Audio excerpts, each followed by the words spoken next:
U MLA ka Sohra na kaseng NPP uba Gavin Melim hene kasngi ula ong ba ulas ngaulingo ya ka jingberngam da kaseng le no ka Hnlc ka ba la Kynnoh ya u banwan ra ya ka Jingkhyllem ka maumlu chera Semen Limited haba ya kren bat kilat pathai khubor u MLA ka Sohra ula ong ba kaseng le no ka Hnlc ka la Kynnoh badai na ka daw jong u ba ka sarkar kala rai ban khangkhar dap no shisandon bat ban pentre kam da ka VRS ya baro Kynnoh tre ka Mccl ba kalong kabam syong nongrim kat kum uba Gavin baro ngidei bantem ba ya karai bala syem da ka sarkar ka de ka jingerai lang jong baro amarwe shimet ya ka bala Kynnoh badai na ka daw jong u ula ong ba kalong ka Bieit ba ka Hnlc kan syem ya ukum uriu shimet ba unlong ka daw na ka benta ka ni karai jong ka sarkar.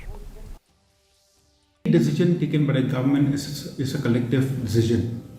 and holding a single individual accountable for any affairs of the government, I feel